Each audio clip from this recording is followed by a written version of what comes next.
Hi, everyone. I'm Stan Mallow. Welcome to Paranormal Yakker. My guest in today's show is ET experiencer and best-selling author Terry Lovelace. I'll be yakking with him about his books, Incident at Devil's Den, A True Story, and Devil's Den, The Reckoning. Terry Lovelace, welcome to Paranormal Yakker. Thank you, Stan. It's a pleasure to be here. You, Terry, are a lawyer, a retired assistant attorney general for the American Samoan Territory, was a former state's attorney for Vermont, and served in the U.S. Air Force. Since your entire work portfolio has been in conservative fields, I was wondering how fellow lawyers reacted to your books and the revelations in them. I'm glad you asked that question. I never had any intention of sharing this information or writing a book or speaking publicly about this topic to anyone. My wife and I have been together since 1974, so she was with me when I had this experience. She is the only person I shared this information with. There are certain professions like law, air traffic controllers, some people in law enforcement, that it's just not a topic you discuss. I think it's a lot better today. When I retired from the state of Vermont in January of 2012, published this book. I wrote it really in the year of 2017 and put it on Amazon in March of 2018.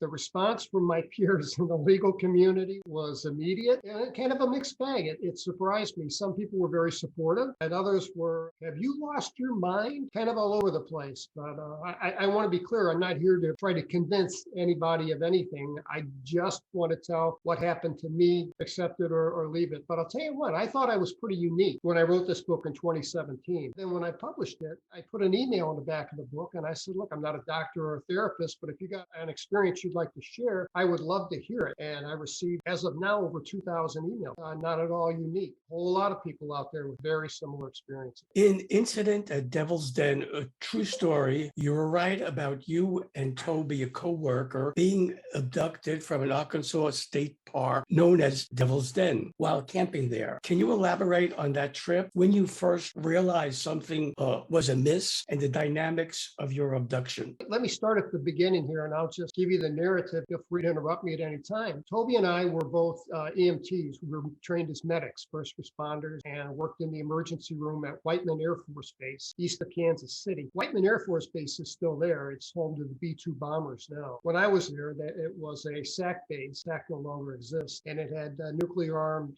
B-52 and Squadron of Minutemen II ICBM missiles spread out all over the farmland. So it was a nuclear base, and I only mention that because security was very tight there. My hobby was photography, and there's not much you can do with the camera when you live on I lived on base, as did Toby. We lived in NCO housing. So there's not much you can do with your camera. I wanted to go to a state park and photograph wildlife. My friend Toby, his interest was in the night sky. He was an amateur astronomer. It was his idea that we go. Whiteman was in a secluded area, not so much anymore, but back in the 70s, it was a remote area. And there were a dozen nice state parks all around us. So we suggested we go to Devil's Den, which was a 6.5-hour drive south across the Arkansas border. I said, it doesn't make any sense to drive this far. The idea just came almost a compulsion. I don't know why we did this. In retrospect, it almost felt like we were keeping an appointment.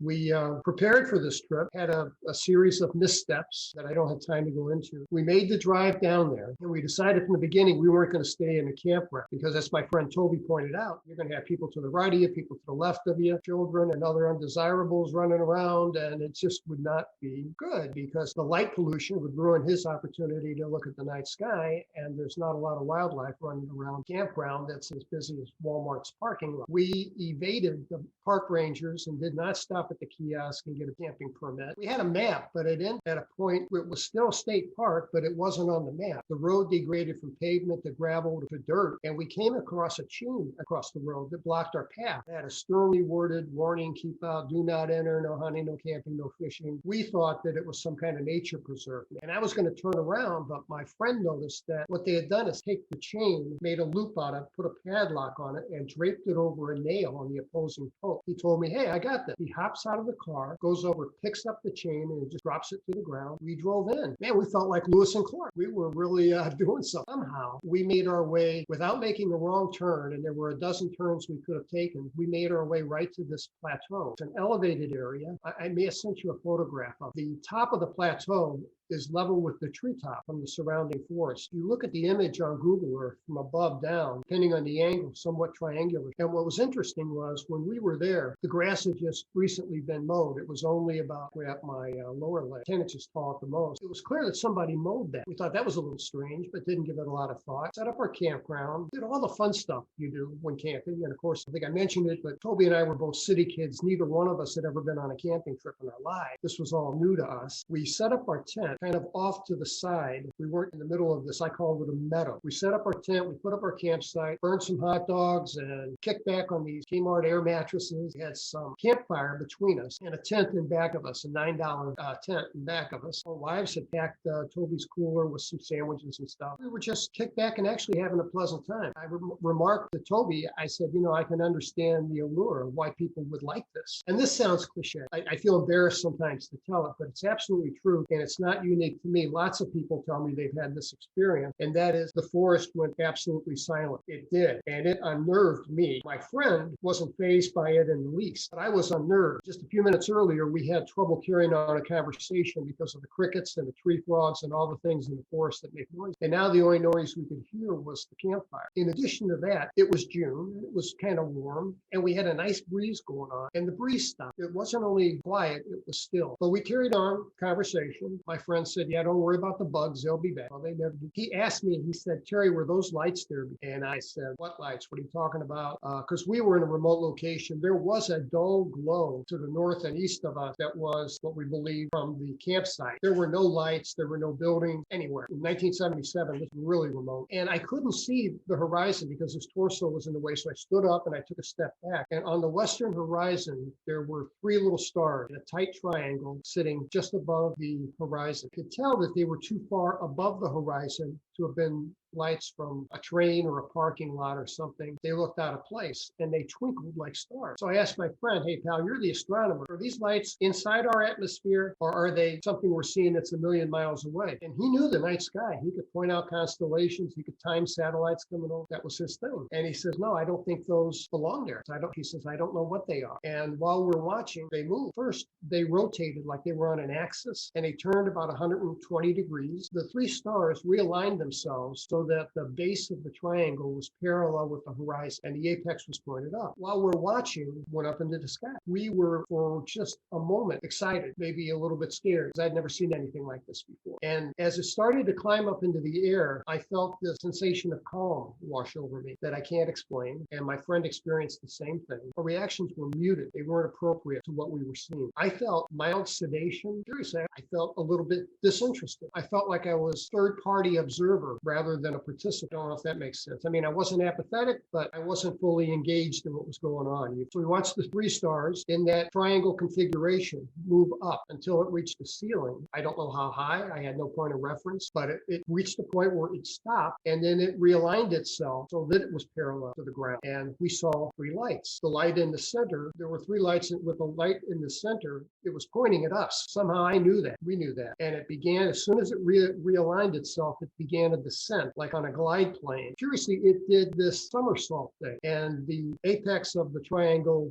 dipped down and it did a complete somersault. And it did that twice. And the thought crossed my mind that that's for us. That was done for our benefit. So we know that this thing isn't just out of control. We know that it's intelligently operated. I don't know where I got that from, but that was the impression I was left with. And while we watched, this thing got closer. And as it got closer, it dimmed the lights. The white lights on the tips of the triangle dimmed considerably. And it cruised in at about 3,000 feet. And it stopped directly over this meadow at 3,000 feet. I'm guessing, but I think I'm a pretty decent judge of that. So it wasn't like right on top of us, but we could see that it was big. Based on the size from underneath, it looked to be as big as Walmart. I mean, it was big. And I did a drawing of this contemporaneous with the event. I think I did it in August on some notebook paper. And then I redrew that in 2017 when I wrote the book to have a little better image. And that image is at terrylovelace.com if anyone's interested. It's a pretty decent representation of what we saw. While we watched this thing, directly from underneath and center, it shot a light down at it, and like a laser light that kind of danced around the campsite. And lasers were fairly new in 1977, but I'd seen them on television. I'd never seen one in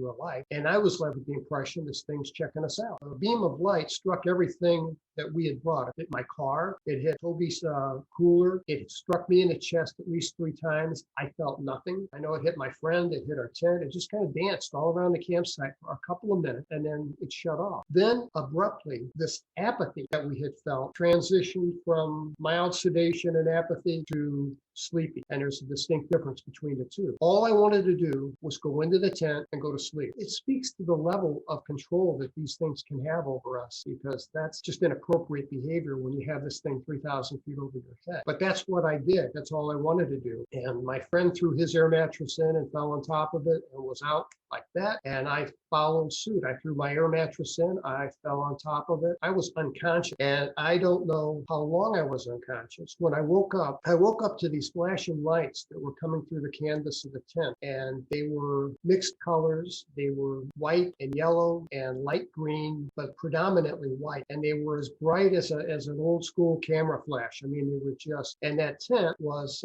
pitch dark until one of these things flashed, and then it illuminated everything inside the tent. And I sat up, and I did not have my wits about me. And I, for a moment, was like, where am I? And then it's like, oh yeah, well, Toby and I are camping. And I sat up, and in a flash of light, I noticed that my shoes had been unlaced. I wore my combat boots, and they'd been unlaced almost all the way down. And I knew that I didn't leave them that way. I would have taken them off, or I would have laced them up, but I wouldn't have left them like that. And I took off one of my boots, and my socks were inside. Now, I knew I didn't do that. I mean, the military teaches you to take care of your feet. I just wouldn't do that. I wouldn't do that to this day. And that annoyed me, but it didn't scare me. So I fixed them. I put my socks and boots on correctly, laced them up and tied them, and directed my attention to my friend, who's on his knees looking at something through his flap of the tent to my left. He's looking at something outside, and I'm still a little bit out of it. And I'm like, hey, Toby, what is it, man? Park rangers?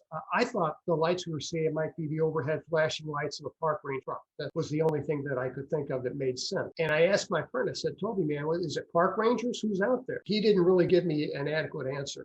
I don't mumbled something, but so I looked out of the flap of the tent on my side. Saw 2 things. And that is that this thing that was 3,000 feet over our heads when we went to sleep had descended. And it was now just about 30 feet above the meadow. Now, thankfully, we were offset from it. So we weren't underneath it. We were just to the side of it. And that's the reason that the lights were so intense, is they had descended. Now they were now just right over our head. And the second thing that I saw was what I took to be children. I asked my friend Toby, I said, man, what are these kids doing out here? You know, we're in the middle of nowhere in the middle of the night. And he said, Terry, look at them. They're not little children. They're not human beings. Don't you remember? They took us. And as soon as he said that, I had a flash of memory of being inside that thing. Now, I've never had a linear memory, a clear linear memory of what happened to us inside that thing. But I had a mental imagery of me being inside. I looked close, and I could only see these little guys clearly whenever flashed one of the lights on the triangle would flash, and then it would be illuminated and I could see them. They were still a good distance away, so I couldn't see them real clearly, but I could see them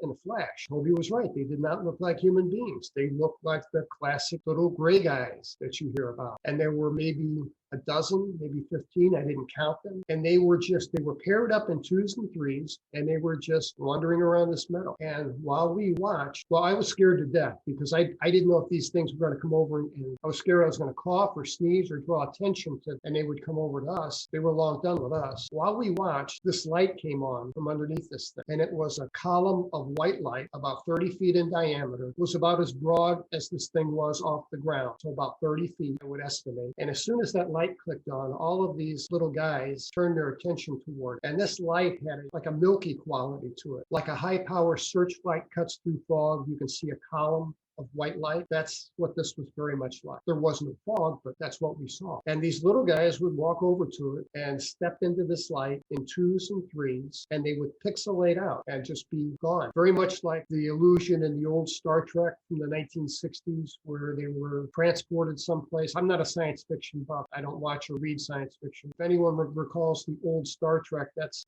very much what it looked like. And they would just be gone. And when the last 2 guys were gone, this light shut off, and there had been a noise, like a droning sound. Because it was there, we weren't even aware of it until it shut off, and then we noticed the absence of it. We watched this thing take off, and it didn't take off like a rocket ship. It took off like a hot air balloon, and it just lifted up, and it rotated maybe a quarter turn and went straight up, and the further up it went, the smaller it got, until it was a single dot of light. Then it was gone. We didn't know what time it was because we both wore nice mechanical wind-up watch, and a state of the art of the day. They were good watches. As medics, we needed them, taking someone's pulse, reporting times and the like. Both of those watches stopped working. Mine stopped at 2:40 in the nose. Toby's stopped at 2:42. In retrospect, I know that when we woke up, it was about an hour before sunrise. But when this thing lifted off, I had no idea what time it was. And I told my friend, I'm not leaving this tent until daylight. And he argued, no, we need to make a dash car and get out of here. I have a phobia today about being out in an open field. If I have to cut across an open field, I would rather walk a mile and a half around it than cut across, because I'll have a panic attack. And I have a few phobias left over from that time. I realized my friend was right that we needed to get out of there. So I grabbed my wallet, car keys. He grabbed a poorly functioning flashlight, and we darted to the car and got in. We left everything we owned there. We drove away, left it all, headed back toward Whiteman Air Force Base. I should mention that we were both injured. I suffered probably the worst sunburn I'd ever had in my life. And curiously, I never took my shirt off during this entire trip. And I was burned all over my body. I mean, soles of my feet, my scalp, under my arms, I mean, everywhere. I had the worst sunburn I'd ever had that never blistered and never peeled. And the worst injury we had what the doctors told us were flash burns to our eyes. It's the same injury an arc welder would get, or a welder would get, if they didn't wear that hood with the smoked glass to protect their eye. And it's very painful. It feels like you have sand in your eyes. And I'm real photophobic. So when the sun did pop up, it was painful. It was a miserable 6-hour drive back to base. Special agents from the U.S. Air Force Office of Special Investigation interrogated you about your UFO encounter at Devil's Den. What questions did they ask you, and what were their responses to your answers? There were 2 encounters with the OSI. The first came, I was hospitalized for 3 days and 2 nights. On the evening of my second night, I knew I would be going home the next day. They put salve in my eyes and kept the lights turned off because I was still photophobic, my eyes peeling. And they gave me pain medication. And you got to remember, I was a member of the hospital squad. I knew all these people. They were my friends, and medical people take care of their own. I received very kind and good medical care. And my night nurse came in 9 o'clock in the evening to give me an injection for sleep, for pain, and 2 guys in blue business suits followed her into the room. And these guys were cops. I don't want to stereotype people. I worked with police, but clearly they were policemen. They had, their jackets, suit coat jackets were unbuttoned.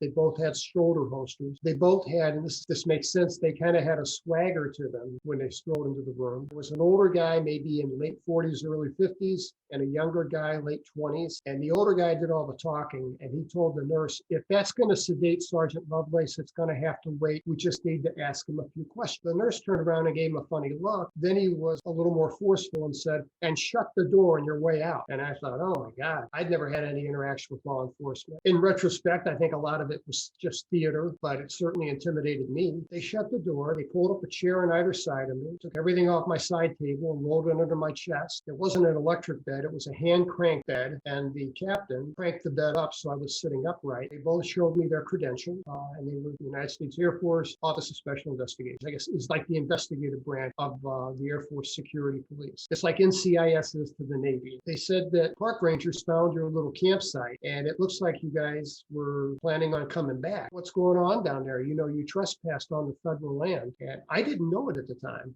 but he was correct. That chain divided Devil's Den State Park from Peace federally owned land. It's owned by the Bureau of Land Management, still is today. So it's not even in Devil's Den State Park. So we genuinely did trespass on the federal. And he asked me, he says, you boys have a little plot of marijuana growing down there? Is that what this is about? Now, that's somewhat comical today, but in 1977, growing marijuana on federal land would probably be a ticket to Leavenworth. And then the thought crossed my mind, what if just by chance somebody had a plot of marijuana growing down there? They could blame it on us, and we'd have very little defense. They read me my rights under the Uniform Code of Military Justice, but I'm 22 years old. I have no life experience. I certainly didn't have a law degree then. I spoke with them candidly and told them everything, where I probably should have said nothing, but they just tried to intimidate me, and they succeeded. It lasted about 30 minutes, and then the captain left, and this major, the older guy, is packing up, and my bed was kind of close to the door. It was a small room. And he put his left hand on the door so no one could walk in without him knowing it. And then he got down close to my ear. And he had this Alabama, Georgia, forgive me if I'm mischaracterizing it, but he had a Southern accent that was unique, a little bit like Calvin Parker's. And he said, son, I know, and you know, you two knuckleheads stumbled onto something when you were out there. And what I want to know is how many pictures of it. I didn't answer him. I didn't know how to answer him. Toby and I had made a pact on the way home that, and we didn't want to lie, but we would leave out the middle part of our trip where we saw the triangular shaped UFO the size of Walmart. We would just leave that out because we knew that if we made that assertion, that there was a good chance that they'd send us off for a psych eval and could lead to us being ejected or, discharged from the Air Force. And we didn't want that. We wanted to finish our enlistment, get the GI Bill, and go to college. So I didn't answer the guy. And he asked me again, and he says, oh, I think you know exactly what I'm talking. And I just want to know how many pictures of it you took. And, without thinking, I blurted out, sir, I never took a single picture of it. And he just smiled because then he knew that I knew, he knew. Cat was really out of the bag because that was an admission. It was true. And that's speaks to another level of influence that these things can have over us. Toby had a camera in his backpack, literally a foot from where he was lying, and could have at any time picked up his camera and taken snaps and photos. And that thought never crossed our mind. And I don't get that because if you know anybody who is an avid photographer, you know how they are. They're taking pictures of everything to the point of annoyance. It never crossed my mind. When I told him, sir, we never took a single picture of it, that was absolutely the truth. I think that the involvement of the OSI came about, and this is speculation on my part. I think that chain, we didn't put that chain back up when we left that area. And I think park rangers probably found that chain down and drove up to the top of this plateau and found Toby's backpack, the cooler, all kinds of stuff. Toby's backpack had his address and phone number on it going back to Whiteman Air Force Base. So I think that maybe a couple of these park rangers found that stuff and called the base and said, hey, we got two of your airmen down here, or one of your airmen down here. They got a little campsite. It looks like they're planning on coming back. That's a guess on my part, but I do think he knew, the major from the OSI, I do think he knew that we encountered. There's no doubt in my mind about that. How he knew, how much he knew, I have no clue. Like I say, his big concern was that I have a 36 millimeter exposure roll of photographs. Many people who have been open and candid about their contact with UFOs and alien beings, as you have been, tell how government agents and people dressed in black threaten and intimidate them in an effort to keep them quiet. You've also experienced that. Can you tell me about those encounters? Again, this has only been since 2018. The two that stand out, I spoke at Contact in the Desert in 2019. This guy walked up to me, guy maybe 60,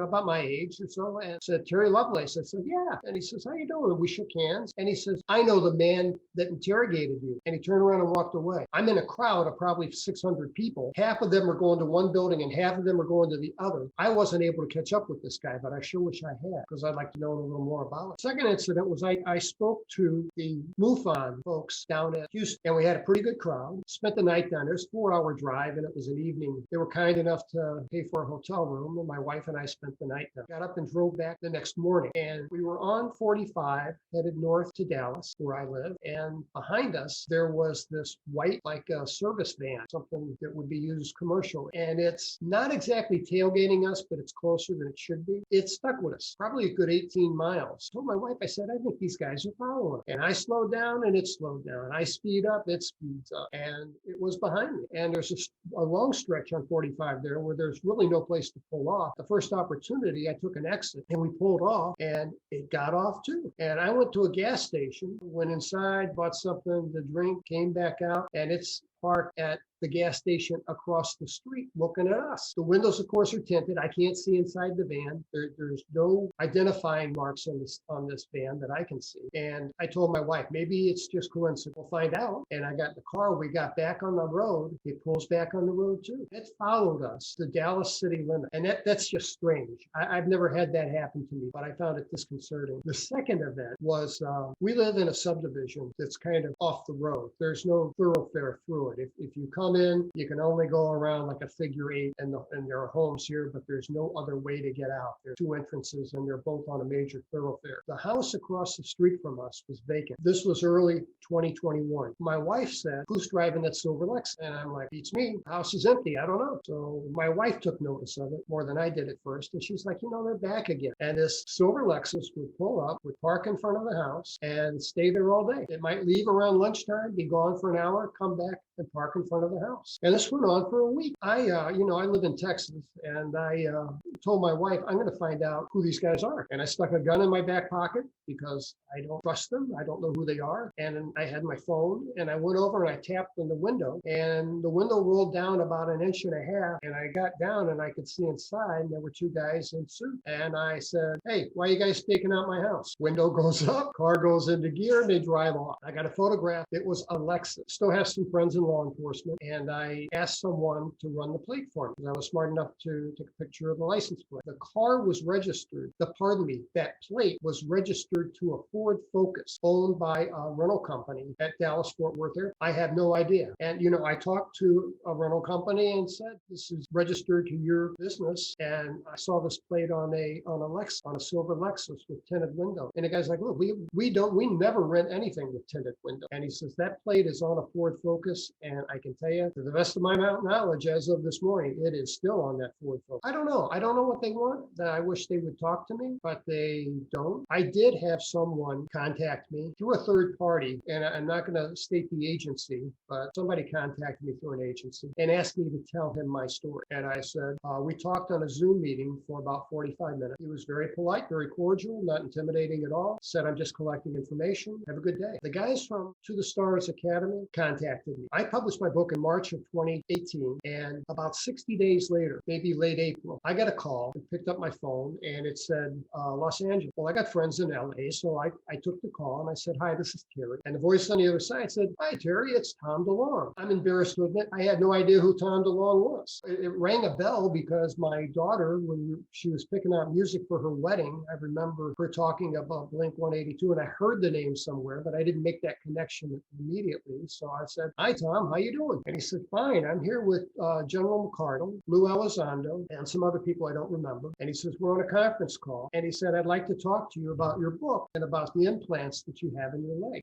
And that's a part of the story we haven't got to that I should squeeze in. Yeah, I'm going to be asking you about that later on in the interview, for sure. Should viewers of Paranormal Yacker want to buy Incident at Devil's Den, A True Story, and Devil's Den, The Reckoning, how can they do that? My books are on Amazon. They're available in Kindle, in paperback, with some images in the back, and they're also available as an audiobook that I did in my own words, for better or worse. And you can also see some of the images if you go to terrylovelace.com, and I believe there's still a working link on that that'll take you right to Amazon. The books aren't together. You have to search for The Reckoning, but it's in there. Yeah, take a look at it. Buy them or listen to them. I hope you enjoy them. Hi, everyone. This is Stan Mallow, the Paranormal Yacker. I hope you enjoyed part one of my interview with Terry Lovelace. In part two of the interview, we'll be yakking about his book, Devil's Den, The Reckoning. It provides candid memories from a lifetime of experiences with ETs, early childhood abductions, and his interactions with a hybrid entity called Sue. Terry will also be talking about a routine leg x-ray that led to the discovery of two anomalous objects believed to be implanted in him by alien beings. To make sure you don't miss this interview or any of my other interviews on my free YouTube channel, just press the subscribe button on your screen.